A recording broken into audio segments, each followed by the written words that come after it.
Il y a 100 ans de cela, le 1er janvier 1925, un musicien compose presque sans le savoir l'une des chansons les plus populaires d'Haïti. Et voici enfin l'histoire de cette naissance longtemps restée dans l'ombre. Le 31 décembre 1924, la ville de Hambourg en Allemagne s'illumine pour célébrer les fêtes de fin d'année. Dans le faste du grand bal du club commercial, beaucoup d'universitaires sont invités. Parmi eux, un violoniste haïtien, Othello Bayard. À ce somptueux et féerique bal, assis sur une table avec d'autres invités, son regard s'arrête sur une dame brune au teint chaud, assise non loin de lui. Son visage lui rappelle étrangement celui des femmes de son pays natal. Sans perdre de temps, ils sympathisent et dansent ensemble. Puis encore et encore. Curieuse, souriante et heureuse de danser avec lui, elle lui demande d'où il vient. Quand il lui répond qu'il est haïtien, elle se met soudain à fredonner à ses oreilles. Chokoun, c'est yon marabout, je l'éclairé comme chandelle, il gagne un tété d'oubout, ah, et si Chokoun t'es fidèle. À cet instant précis, un sentiment profond le bouleverse, car cette chanson ouvre une porte. Et derrière cette porte, Haïti. Othello écrira plus tard. Inutile de vous dire ma surprise et ma joie d'entendre cet air folklorique de mon pays avec des paroles en créole. J'étais comme dans un rêve en l'écoutant. Fin de citation. Intrigué, Othello ne put s'empêcher de lui demander « Mais qui êtes-vous donc ?» Car devant lui, il y avait une Allemande et qui chantait en créole.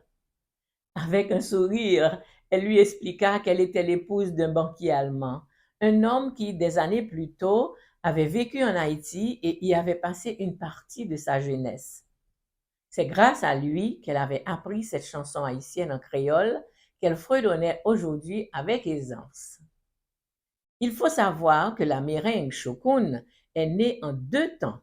D'abord en 1883, lorsque le poète Oswald Durand en écrivit le texte. Puis 10 ans plus tard, en 1893, le compositeur Michel Moléa-Monton le mit en musique. En choisissant le langage musical de la méringue, il fit de Chokoun une véritable chanson populaire. Et ce n'est que 32 ans plus tard que Haïti chérie verra le jour. À 3 heures du matin, la dame s'en va accompagnée de son mari et avec elle s'éloignent les moments euphoriques du bal. Othello écrit « Malgré tout l'éclat de cette grandiose fête de fin d'année et les distractions diverses qu'elle offrait, mon cœur terrassé par le spleen ou la nostalgie ne prenait plus plaisir à y rester. La mélodie folklorique de Chokoun, avec son rythme du terroir, berçait mon imagination. » Fin de citation. Alors il quitte la fête, marchant seul dans la nuit froide de Hambourg. Les lumières brillent encore, mais en lui, quelque chose s'est éteint. Ou peut-être s'est allumé ailleurs.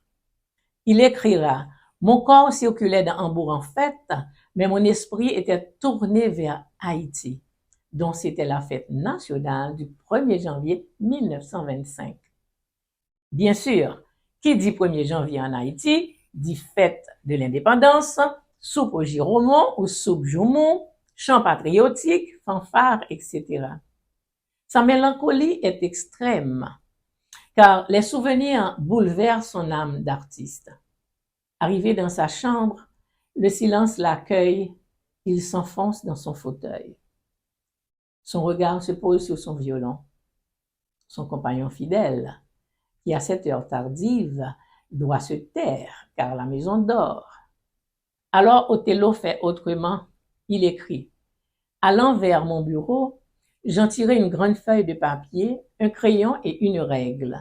Je traçai quelques portées et confiai au papier ce que l'heure trop matinale empêchait le violon de me faire entendre.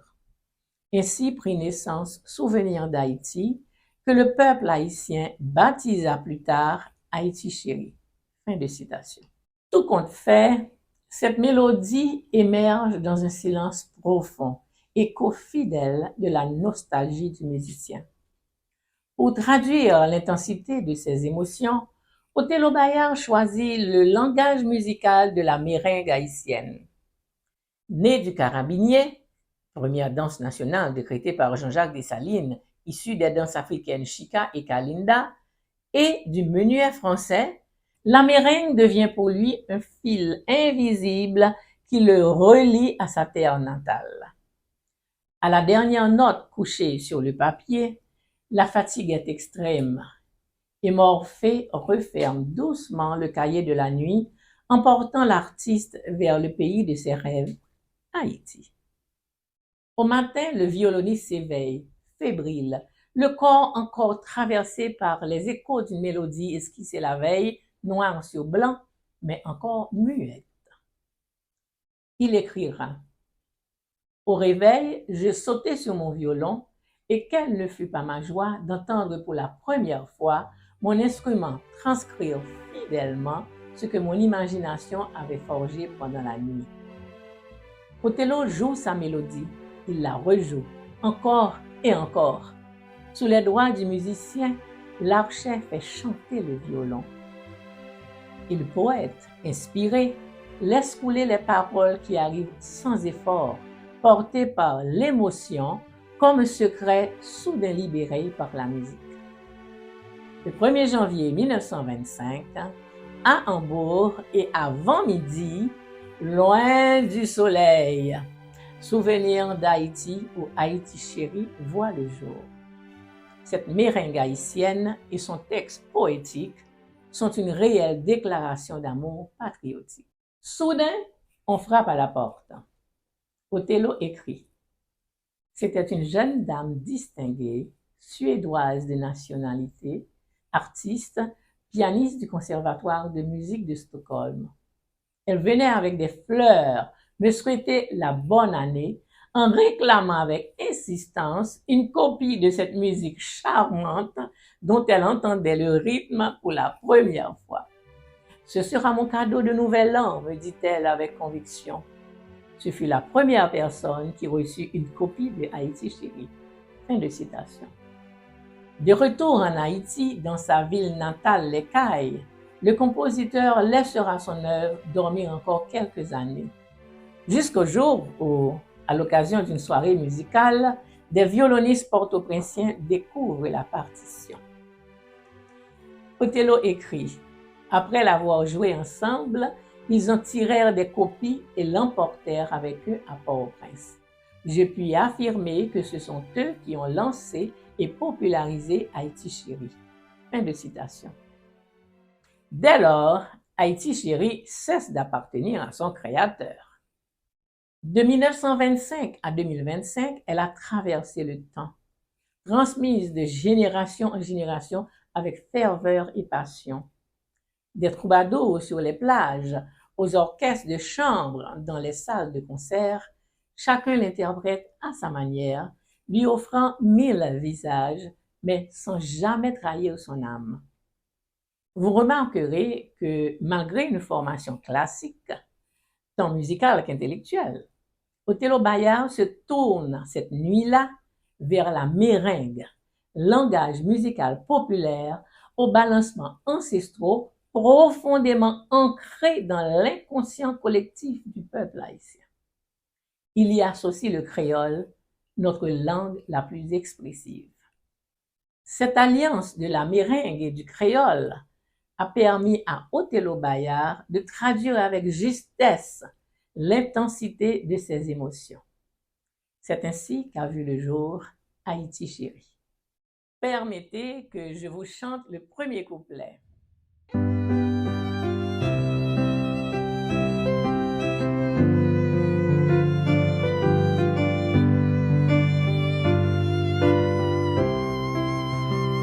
Haïti chérie, pi bon pays passé ou l'emploi. Faut que moi te quitte pour moi te capable comprendre valeur. faut que moi te manque pour me capable apprécier, pour me sentir vraiment tout ça où t'es pour moi. Un bon soleil, bon rivière et bon breuvage, en papier bois, où toujours jouer une bonne ombrage. Un bon petit vent qui bat nos bons petits fraîcheurs. Haïti, Thomas, c'est un pays qui m'est cher. Savez-vous que Haïti chérie comporte 7 couplets? En général, les 2 premiers sont les plus utilisés, mais moi, j'aime beaucoup le 5e couplet que je vais chanter pour vous.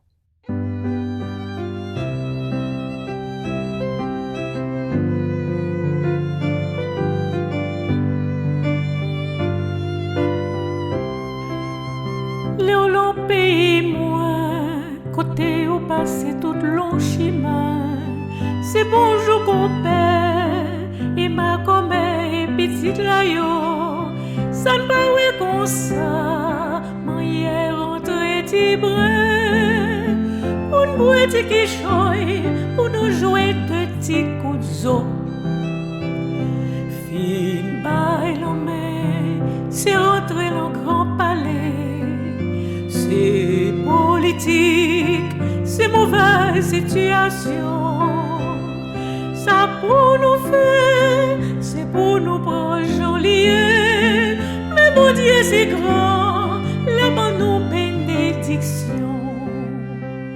Un siècle a passé et pourtant, Haïti chérie demeure présente, vivante, inscrite à jamais dans le répertoire de nos musiciens et dans la mémoire du peuple haïtien.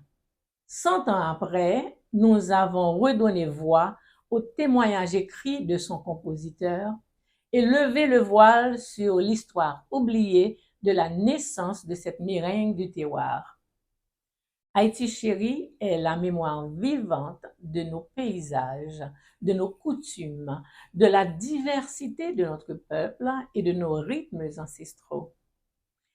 Elle est ce lien invisible qui rattache à la terre natale tous les Haïtiens de la diaspora disséminés aux 4 coins du monde. Vous venez d'entendre l'histoire de la chanson Haïti chérie, inspirée du témoignage écrit de son compositeur, le docteur Othello Bayard. Haïti chérie a été publié dans les volumes 1, 4 et 9 de la collection Chansons d'Haïti. Merci de nous avoir accompagnés dans ce voyage au cœur de notre patrimoine musical.